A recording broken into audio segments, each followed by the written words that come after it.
Hello everyone, I'm Kuldeep Verma, your math teacher from Shem Square, and today I'm here to discuss the CDPS 3 of straight line.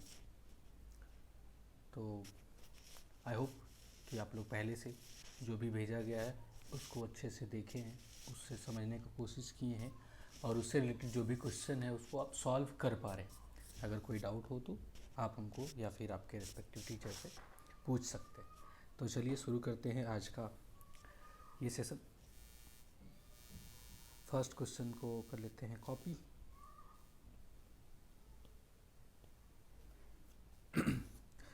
First question says the bisector of acute angle formed between the lines this and this। तो यहाँ पे दो line है 4x minus 3y plus 7 equal to 0 and 3x minus 4y plus 14 equal to 0।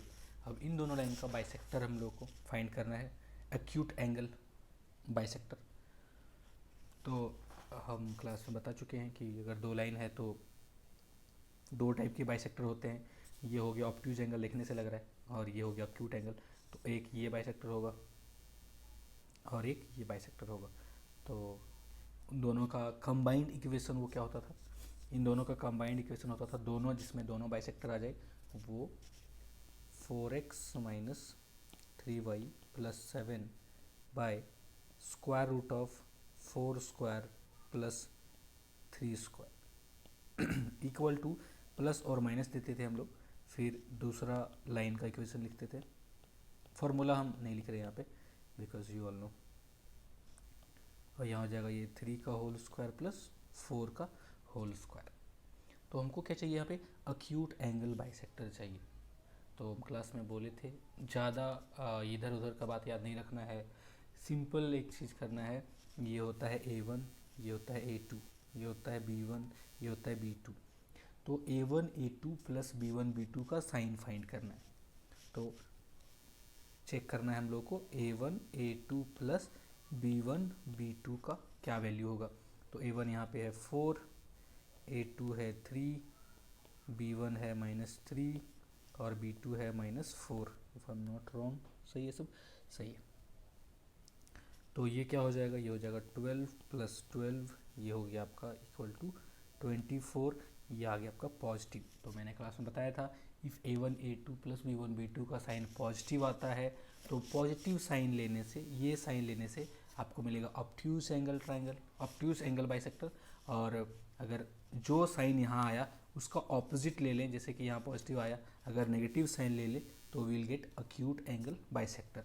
तो हम लोग क्या करेंगे, यहाँ पे नेगेटिव साइन लेके तो यहाँ लिखेंगे for acute angle bisector will take negative sign. तो ये 4x माइनस 3y प्लस 7, और ये देखिए ये दोनों तो 5 5 है तो दोनों कट गए यहीं पे। तो this will be equal to minus time 3x minus 4y plus 14। इन सबको एक साथ ले आते हैं तो ये हो जाएगा 4 और यहाँ से 3 इधर प्लस हो जाएगा तो 7x, ये माइनस माइनस माइनस प्लस इधर हो जाएगा 7y, और ये 7 और ये माइनस तो हो जाएगा 21 इक्वल टू 0। यहाँ से 7 कॉमन आ रहा है तो x minus Y plus 3 equal to 0। So this is the equation of acute angle bisector. यही ऑब्ट्यूज पूछता तो क्या करते हैं, यहाँ पे प्लस लेते हैं और सॉल्व कर लेते हैं। तो ये था क्वेश्चन नंबर फर्स्ट, इसका सी हो जाएगा आंसर। तो बढ़ते हैं आगे।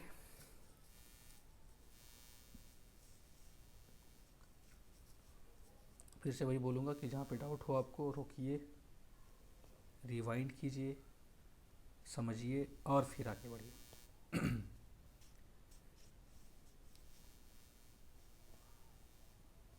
Second question says the equation of two equal sides of an isosceles triangle are this and this, and its third side passes through 1, -10, then the equation of third side।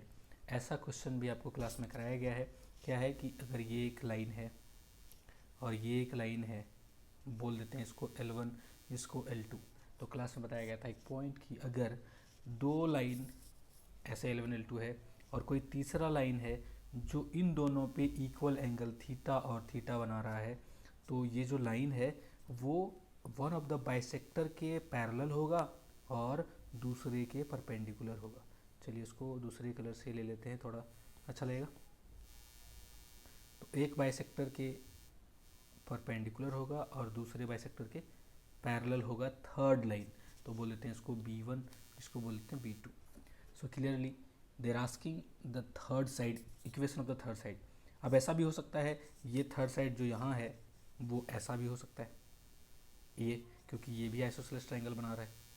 यहाँ बोला है कि दो side of equation equilateral triangle, sorry isosceles triangle is given, ये और ये है दोनों साइड, और तीसरा साइड इससे पास कर रहा है। तो हम लोग इक्वेशन ऑफ एनी लाइन लिखने के लिए क्या ज़रूरत होता है, हम लोग को ज़रूरत पड़ता है बस two information, whether it's 2 point, slope intercept और इंटरसेप्ट इसी तरह से। तो यहाँ पे क्या है, यहाँ से इन दोनों का बाइसेक्टर, इन दोनों का जो बाइसेक्टर होगा उसका एक का स्लोप का डायरेक्ट ले लेंगे, पैरेलल होगा, और एक लाइन होगा जो उसके परपेंडिकुलर होगा, तो वहाँ से भी स्लोप आ जाएगा। और पॉइंट पता है तो पॉइंट स्लोप फॉर्म से वी कैन फाइंड। तो मान लेते हैं ये है L1 और ये है L2, सॉरी ये L1 लाइन है और ये है L2 लाइन। तो L1 L2 दो लाइन है, ये सब मान लेते हैं। तीसरा लाइन या तो ऐसा होगा, और मान लेते हैं पॉइंट जो है 1, -10 वो समवेयर हियर, ये है मान लीजिए 1, -10। तो ये हो जाएगा।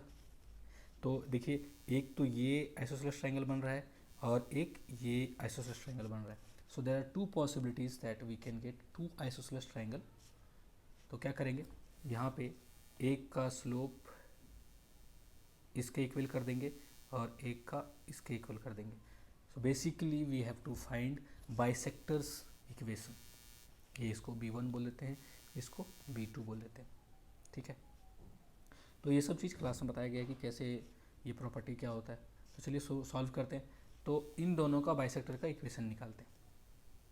तो यहाँ पे हो जाएगा 7x - y + 3 डिवाइडेड बाई, ये हो जाएगा 49 + 1 equal to ± x + y -3 by 1 + 1। तो ये हो जाएगा 7x - y + 3, ये हो जाएगा 5√2 equal to ± x + y -3 divided by √2। ये √2 से ये √2 गया।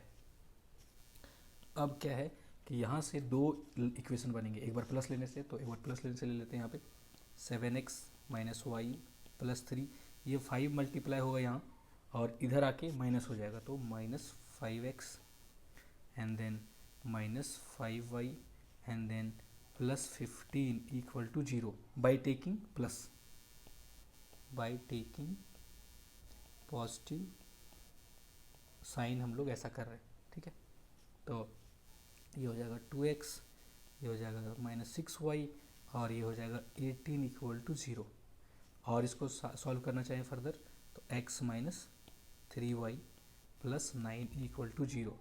तो यहाँ से इसको बोल लेते हैं स्लोप, इसका ए बोल लेते हैं B1, मान लो B1 बोल लेते हैं। तो B1 यहाँ पे ज़रूरत नहीं, आप सब अब सोच रहे होंगे कि सर यहाँ पे A1 A2 B1 B2 नहीं निकाले, क्योंकि यहाँ नहीं बोला है कि आपको एक्यूट निकालना है कि ऑब्ट्यूज निकालना है। Directly you have to find anyway, you have to find both the bisector, और दोनों का स्लोप का जरूरत करके दो अलग अलग इक्वेशन हो जाएंगे। एक हो जाएगा इसका और एक हो जाएगा इसका, ठीक है। तो ये B1 बोल देते हैं। तो स्लोप ऑफ B1 क्या हो जाएगा, यहाँ पे slope of B1 -1/-3, so this will be 1/3।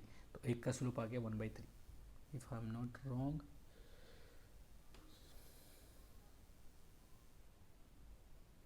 सही है। तो दूसरा इक्वेशन कैसे आएगा बाइसेक्टर का, by taking negative sign. Negative sign लेंगे तो इधर था 7x - y + 3 और ये हो जाएगा +5x, ये हो जाएगा +5y और ये हो जाएगा -15 इक्वल टू 0। तो फिर यहाँ से 12x, ये हो जाएगा 4y और ये हो जाएगा -12 इक्वल टू 0। तो हम लोग यहाँ से 4 से डिवाइड कर सकते हैं, तो हो जाएगा 3x plus Y -3 equal to 0। तो इसको बोल देते हैं, ये है B2 का इक्वेशन। तो यहाँ से स्लोप ऑफ B2 क्या हो जाएगा? Slope of B2 will be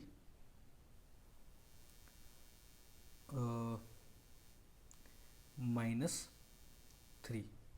अच्छा, यहाँ पे एक्चुअली इसका ज़रूरत नहीं था, हम लोग जानते हैं, वैसे निकाल दिए तो कोई दिक्कत नहीं। हम लोग ये भी जानते हैं कि बाइसेक्टर्स जो होते हैं, दो बाइसेक्टर, वो आपस में परपेंडिकुलर होते हैं। तो जैसे ही B1 का ये आया स्लोप, B2 का ऑटोमेटिकली इसका रेसिप्रोकल ले लीजिए और माइनस कर दीजिए, तो ये -3 आ जाता।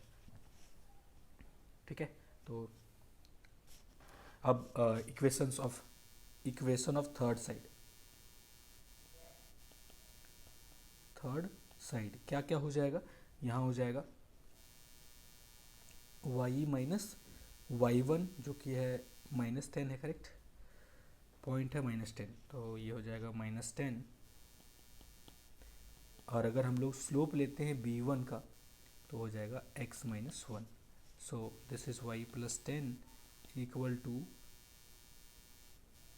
-1/3 टाइम्स x -1। इसको ऑल सॉल्व करेंगे तो हो जाएगा ये 3y plus 30 plus x -1 equal to 0, और x plus 3y plus 29 equal to 0। ये हो गया एक इक्वेशन। दूसरा इक्वेशन क्या हो जाएगा? दूसरा इक्वेशन क्यों होगा? क्योंकि एक परपेंडिकुलर होगा, एक पैरेलल होगा उस बाइसेक्टर के। तो सेकेंड इक्वेशन क्या होगा? y सब कुछ सेम होगा, y प्लस 10, यहाँ पे हो जाएगा बस, सॉरी यहाँ पे ये ये 1/3 था, माई मिस्टेक, तो यहाँ पे थोड़ा चेंज हो जाएगा ये। तो 3y plus 30 minus x plus 1 equal to 0। So x -3y और ये -31 इक्वल टू 0। सेकेंड इक्वेशन हो जाएगा -3x -1, तो 3x प्लस वाई और ये +7 इक्वल टू 0। तो ये दोनों इक्वेशन आ गया, चेक कर लेते हैं एक बार। x -3y -31 and 3x plus y plus 7, सही है दोनों, ये और ये हो गया आपका इक्वेशन। तो आई होप कि आपको समझ में आया होगा, ऐसा क्वेश्चन आ सकता है और भी।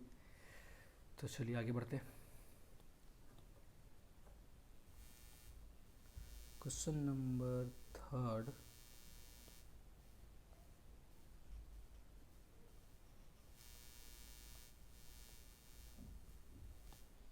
If this 3 पॉइंट दिया है, be the mid points of sides of triangle, it's centroid is at, बोल रहा है कि अगर ये तीनों वर्टिसेस है, mid points of the side of triangle है, मतलब कोई अगर ट्राइंगल ऐसा है,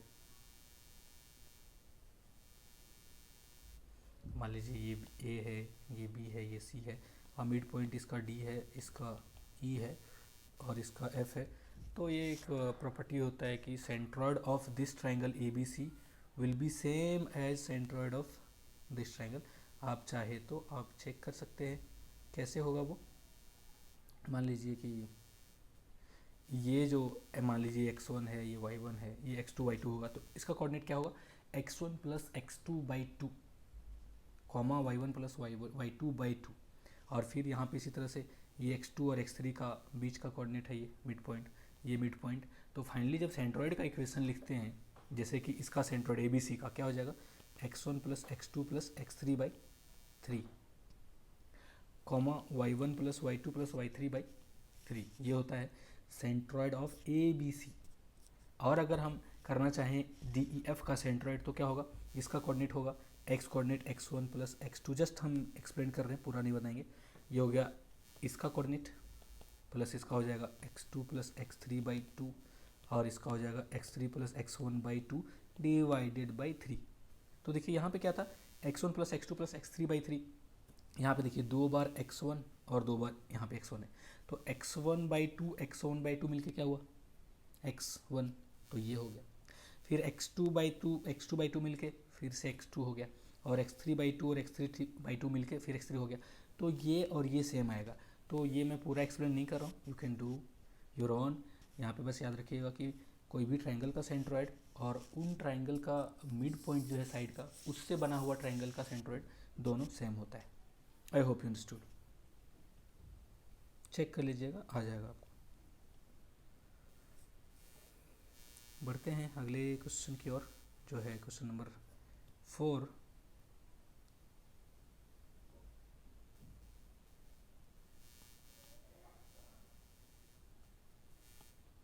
circum centre of the triangle whose vertices are this and this.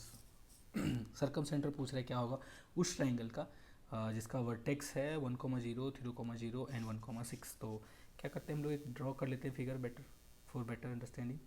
तो मान लीजिए ये है आपका x, ये है y एक्सिस, और पॉइंट्स है 1,0, इसको बोल लेते हैं 1,0।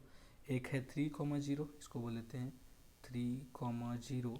एक है 1,6, मतलब यहाँ से इधर कहीं पे होगा 1,6। बोला है कि इसका सर्कम सेंटर क्या होगा।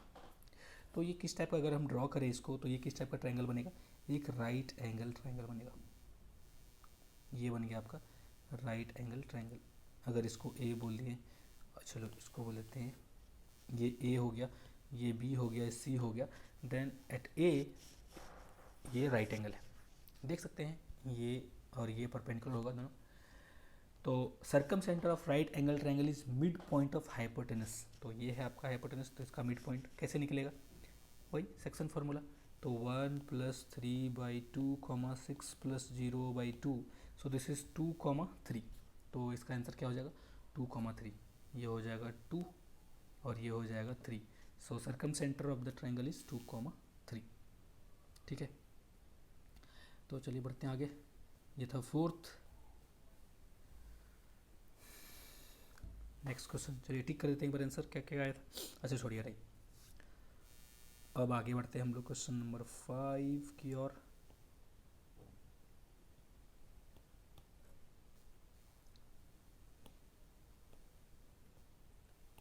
क्वेश्चन है if the points 1,2 and 3,4 be on the same side of triangle this then.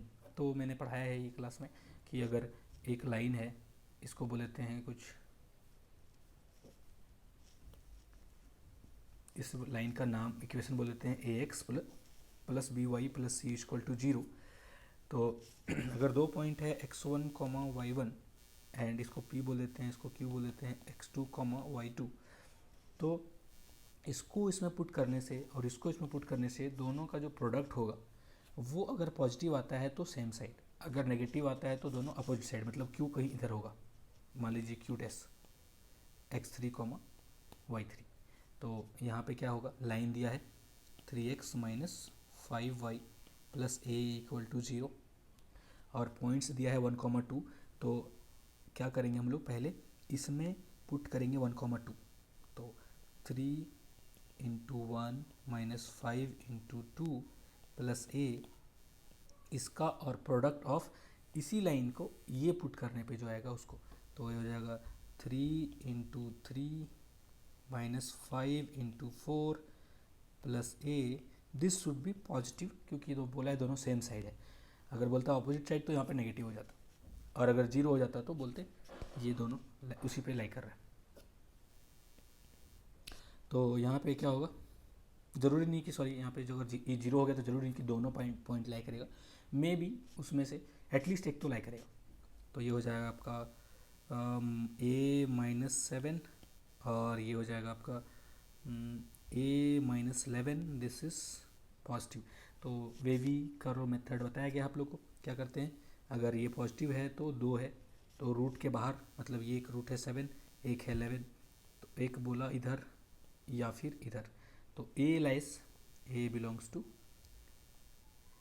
-∞ to 7 union 11 to ∞, या फिर इसको बोलिए कि a इज़ लेस देन 7 और a इज़ ग्रेटर देन 11। तो ये हो जाएगा आपका आंसर। आई थिंक डी होगा आंसर। तो ये था क्वेश्चन नंबर 5। आगे बढ़ते हैं सिक्स्थ क्वेश्चन की ओर। सिक्स्थ क्वेश्चन फिर से बोल रहे हैं, जहाँ पे समझ में ना आए उसको रोकिए, फिर से रिवाइंड कीजिए और समझिए, देन प्रोसीड।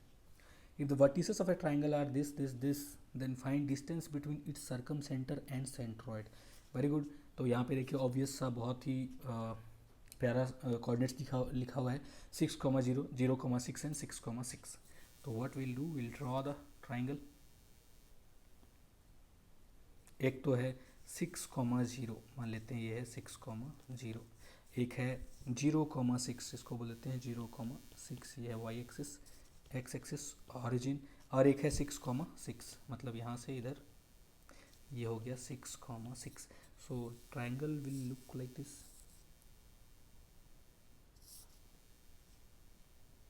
ठीक है, और बोल रहा है circum the distance between circum centre and centroid. तो क्या करेंगे यहाँ पे सर्कम सेंटर फाइंड करना पड़ेगा, सेंट्रॉयड फाइंड करना पड़ेगा, then will check how much distance है। तो ये राइट एंगल है, तो राइट एंगल का सेंट्रॉयड, सॉरी राइट एंगल का ऑर्थो सेंटर होता है वर्टेक्स विथ, तो ऑर्थो सेंटर क्या हो गया 6,6। और यहाँ पे सेंट्रॉयड इजीली क्या होगा, या फिर ऑर्थो सेंटर की जरूरत नहीं, डायरेक्ट सेंट्रॉयड भी निकाल सकते हैं हम लोग। तो क्या करते हैं हम लोग, डायरेक्ट सेंट्रॉयड निकाल लेते हैं। तो सेंट्रॉयड का कोऑर्डिनेट हो जाएगा 6,0,6,6। तो चलिए लिख देते हैं, और यहाँ से 6 + 0 + 6, फॉर्मूला आपको पता है। तो ये हो गया 4,4, 4,4 हो गया सेंट्रॉयड। और सर्कम सेंटर क्या होता है, मिड पॉइंट्स ऑफ हाइपोटेनस, अगर राइट एंगल ट्राइंगल हो तो ये क्या हो जाएगा 3,3। तो सर्कम सेंटर को सी से जनरली हम लोग डिनोट करते थे क्लास में, तो 3,3।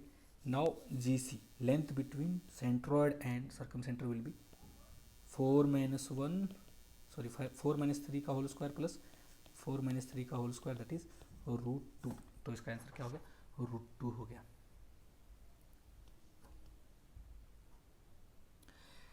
आई होप यू आर गेटिंग। तो क्वेश्चन नंबर 7 की ओर बढ़ते हैं।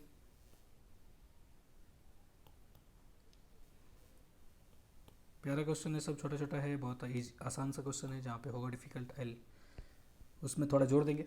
Late P S be the median of triangle with vertices this and this, find the equation of line passing through this and parallel to P S. तो मान लीजिए यहाँ पे ऐसे रफ डायग्राम बना देते हैं कि ये पी क्यू आर है, ये है आपका पी क्यू आर, पी है 2,2, क्यू है, ये रफ है डायग्राम, हम ऐसे बना रहे, और आर है 7,3। तो पी एस जो है वो मीडियन है। पी एस, तो मीडियन क्या होता है, अपोजिट साइड का मिड पॉइंट से ज्वाइन करने वाला जो लाइन सेगमेंट होता है उसको बोलते हैं हम लोग मीडियन। सो एस, एस क्या हो जाएगा, इन दोनों का इसका मिड पॉइंट। तो ये हो जाएगा 13/2, कॉमा ये हो जाएगा 3/2, तो ये हो गया 1। 13/2, 1 is the coordinate of S. तो बोल रहा है कि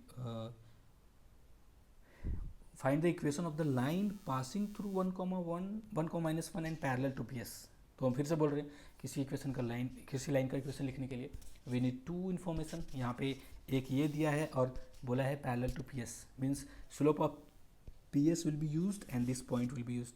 तो स्लोप ऑफ पी एस क्या हो जाएगा, ये हो जाएगा 1 - 2 डिवाइडेड बाई 13/2 - 2। तो ये सब स्लोप वगैरह निकालना छोटा छोटा चीज़ है। इसका डिफरेंस डिवाइडेड बाई इसका डिफरेंस। ध्यान ये रहे, ऑर्डर सेम रहना चाहिए, अगर यहाँ से यहाँ घटा रहे तो इसको भी यहाँ से यहाँ घटाएंगे। ठीक है, तो ये हो गया -1, और ये हो गया आपका 9/2, सो दिस इज -2/9। करेक्ट है ना, सही है। ये बच्चे कर लेते हैं 13/2 एंड 1। ओके, तो स्लोप ऑफ पी एस पता चल गया and point we know. So equation of line, equation of required line क्या हो जाएगा, हो जाएगा y - y1, y1 is -1 equal to slope of P S x - 1। तो इसको जब हम लोग मल्टीप्लाई करेंगे 9y+9+2x और ये -2 equal to 0। So 2x + 9y + 7 equal to 0। तो ये हो गया आंसर। एक बार चेक कर लीजिए, क्वेश्चन नंबर 7 सही है, 2x + 9y ये वाला। तो इस तरह से क्वेश्चन नंबर 7 हो गया। मूविंग ऑन, अब हम लोग बढ़ते हैं 8th क्वेश्चन की ओर। आसान ऐसा क्वेश्चन कराया गया, आपको क्लास में भी एक्सप्लेन किया गया है। The median AD and B of a triangle with vertices this are perpendicular to each other, then find a value of A by B। बोला है कि मीडियन जो है AD और B, पहले लिख लेते हैं कोऑर्डिनेट्स। सपोज कि ये A है 0, B, ये B है 0, 0 एंड ये C है A, 0। तो बोला है कि medians are perpendicular to each other. कौन सा मीडियन? A से D वाला जो मीडियन है, ये इसका कोऑर्डिनेट क्या हो जाएगा सर? ये हो जाएगा a/2, 0 हो जाएगा इसका कोऑर्डिनेट। एंड BE क्या हो जाएगा? ये हो जाएगा दूसरा मीडियन E। तो E का कोऑर्डिनेट क्या हो जाएगा? इन दोनों का मिड पॉइंट, मतलब a/2 plus b/2, sorry not plus, comma, ये x coordinate a/2 and y coordinate is b/2। अब बोला है AD and BE are perpendicular to each other, मतलब ये भाई साहब दोनों आपस में 90 डिग्री एंगल बना रहे हैं। तो हम लोग क्या कर सकते हैं? Slope of AD and slope of BE का जो प्रोडक्ट होगा वो -1 के होगा, क्योंकि AD, और यहाँ लिखेंगे as AD is perpendicular to B। ठीक है, तो यहाँ पे स्लोप ऑफ AD क्या हो जाएगा? 0 - B डिवाइडेड बाई a/2 - 0।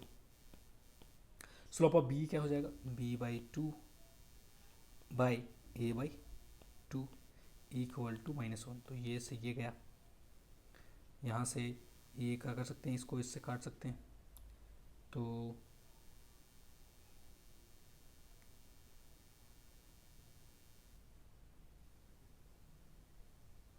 एक सेकेंड,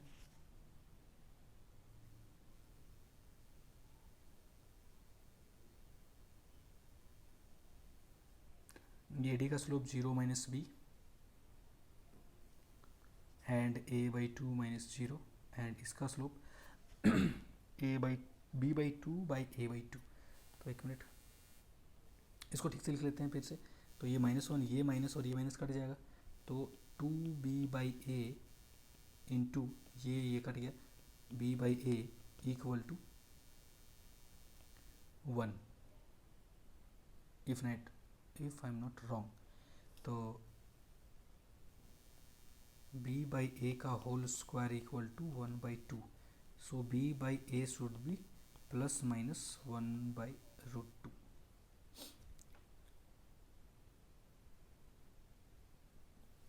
वो चेक कर लेते हैं। ये 8 का ±√2 आ रहा है, हमको भी लग रहा था कोई पे दिक्कत है कुछ। तो 0, B A है, B है 0, 0 A है 0 and coordinate of D will be AD। तो ये तो सही है, a/2, 0 and coordinate of E is AC का मिड पॉइंट, तो ये C। तो a/2, b/2 ये भी सही है। कहीं पे थोड़ा सा मिस्टेक कर रहे हैं हम लोग, एक बार चेक कर लेंगे। तो इसका कोऑर्डिनेट होगा 0 - B, स्लोप a/2 - 0 एंड ये हो गया b/2 डिवाइडेड बाई a/2। तो ये 2 से 2 कट गया।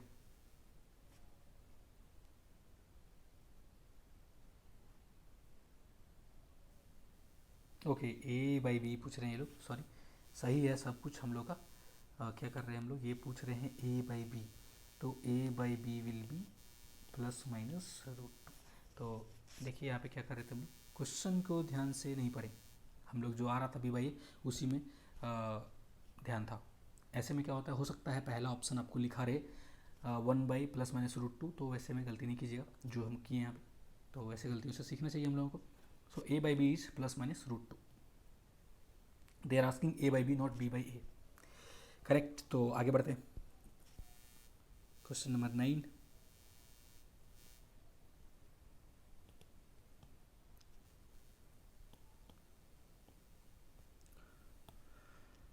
If the coordinates of the point a, b, c be this respectively, and d be the middle point of a, b, c, then find equation of perpendicular drawn from b to the line AD.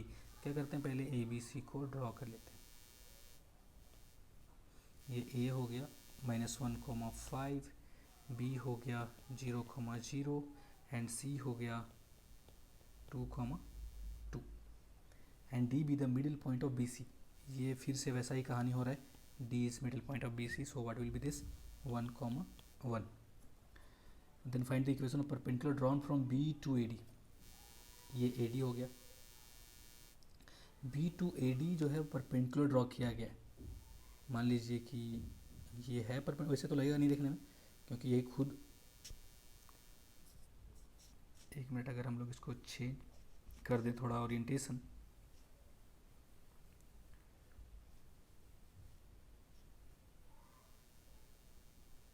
Okay, now it will look good.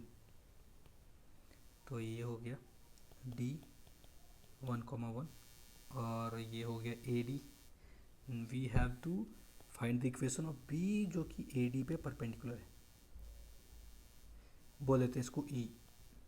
तो BC का mid point जो है D है और AD का perpendicular डाला गया है कोई B से. Find the equation of perpendicular drawn from B to AD.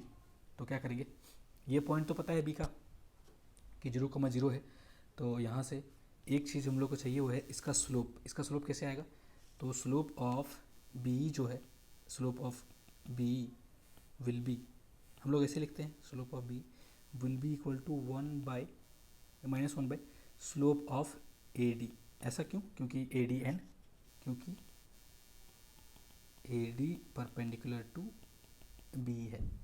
तो यहाँ से माइनस रहने देते हैं ऊपर और AD का स्लोप लिख लेते हैं. ये क्या हो जाएगा, ये हो जाएगा 1 - 5 डिवाइडेड बाई 1 + 1. तो ये हो जाएगा आपका 2/4 मतलब 1/2. If I am not wrong, ये 2 ऊपर जाएगा, ये -4 हो जाएगा, माइनस कट जाएगा और 1/2 इज द स्लोप. तो इसका इक्वेशन क्या हो जाएगा, y = mx होता है क्योंकि ये ऑरिजिन से पास कर रहा है, तो m क्या है यहाँ पे 1/2. सो 2y = x या फिर 2y - x = 0. तो ये हो गया आपका, sorry, 2y - x, 2y - x = 0 या x = 2y जो बोले आप. ये हो गया equation of this line 9th का. x - 2y लिखा है हम लोग को, जो आ रहा था वो था ऐसे 2y - x = 0. यहाँ पे माइनस मल्टीप्लाई कर दीजिए तो x - 2y, क्योंकि देखने में अच्छा लगता है, पहले x और बाद में y. तो वो हो गया question number 9. Now question number 10 में चलते हैं हम लोग.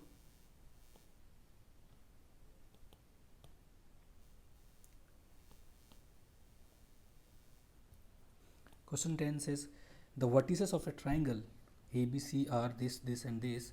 Then find equation of perpendicular drawn from C to internal bisector of angle A. तो क्या कीजिए, यहाँ पे देखिए फिर वैसा ही क्वेश्चन है, सेम टू सेम. बोला है the vertices of triangle ABC are, ये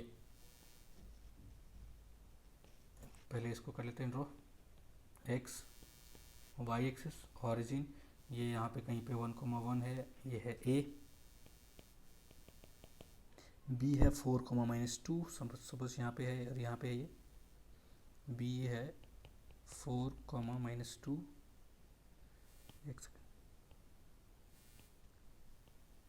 एंड C है 5,5. मान लीजिए यहाँ पे कहीं पे. तो इन सब को अगर मिला दें तो ये जो हमारा ट्रायंगल बनेगा, तो the vertices of a triangle this, then find equation of perpendicular drop from C. C से परपेंडिकुलर ड्रॉप किया गया कहाँ पे, the internal bisector of angle A. यहाँ पे इंटरनल एंगल बाइसेक्टर जो है ना वो कुछ ऐसा लगेगा देखने में।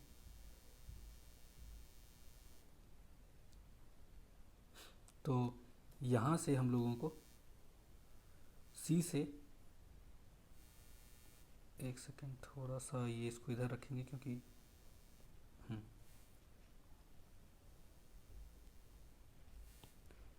ये मान लीजिए है 4, -2, तो ये हो जाएगा थर्ड साइड,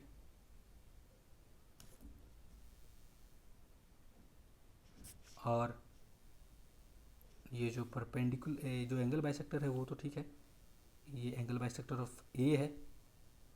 अब इस पे सी से हम लोग ड्रॉ कर रहे हैं परपेंडिकुलर किस पे, एंगल बाइसेक्टर ऑफ ए पे। तो मान लेते हैं ये 90 डिग्री है।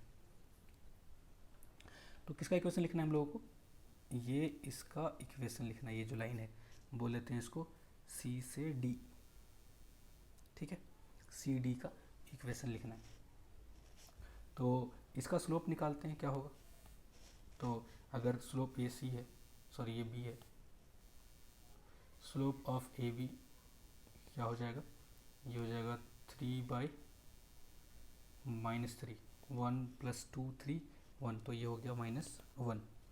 और स्लोप ऑफ ए सी क्या हो जाएगा, स्लोप ऑफ ए सी हो जाएगा 5 - 4 मतलब 1।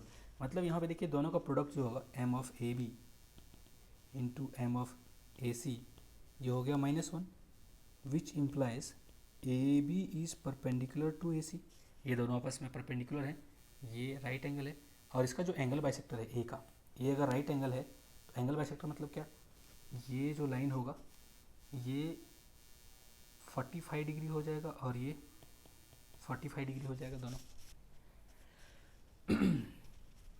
तो ये जो लाइन होगा, ये देखिए ये कैसा लाइन है, ये 1,1 और 5,5 को लाई कर रहा है। मतलब ये लाइन जो है वो y=x लाइन है। जहाँ भी आप देखें ऐसा कोई पॉइंट α, सेम हो दोनों कोऑर्डिनेट, वो हो जाता है y=x लाइन। तो ये y=x है, ये ओरिजिन से पास कर रहा है, मतलब ऐसा मान लीजिए कि ओरिजिन से पास कर रहा है, ऐसा हम लोग रफ डायग्राम बनाए। तो इसका स्लोप क्या हो जाएगा, ये अगर 45 है तो ये x एक्सिस के पैरेलल हो जाएगा, मतलब slope of this line will be 0। तो स्लोप ऑफ सी डी क्या हो जाएगा, तो line C D will be perpendicular to x axis. और कहाँ से पास कर रहा है, वो पास कर रहा है एंड पासिंग थ्रू 5,5। तो जो line perpendicular to x axis क्या होता है, इस टाइप का क्वेश्चन लाइन होता है, x= सम कांस्टेंट। तो वो ये कांस्टेंट क्या होगा, x= 5, मतलब ये लाइन का इक्वेशन हो जाएगा x= 5 या फिर x - 5 = 0। तो इक्वेशन ऑफ सी डी हो जाएगा x - 5 = 0। और अगर ये भी नहीं आया समझ में तो इसका स्लोप 0 है, इसका स्लोप इन्फिनिटी होगा क्योंकि रेसिप्रोकल लेते हैं हम लोग। तो वहाँ से भी हम लोग कर सकते हैं पॉइंट स्लोप फॉर्म से। तो एक साइड का पूरा y वाला टर्म गायब हो जाएगा, 0 हो जाएगा, क्योंकि y - y1 something 0, x - x1, तो ये इधर आएगा तो पूरा 0 हो जाएगा। तो x minus something will be the answer. तो ये था CDPS3 का सॉल्यूशन। आई होप आपको समझ में आया हो, आप अच्छे से समझे हो इसको और इससे रिलेटेड क्वेश्चन कर पाएँ, ये मैं आशा करता हूँ। तो चलिए मिलते हैं अगले सेशन में अगले सॉल्यूशन के साथ। धन्यवाद।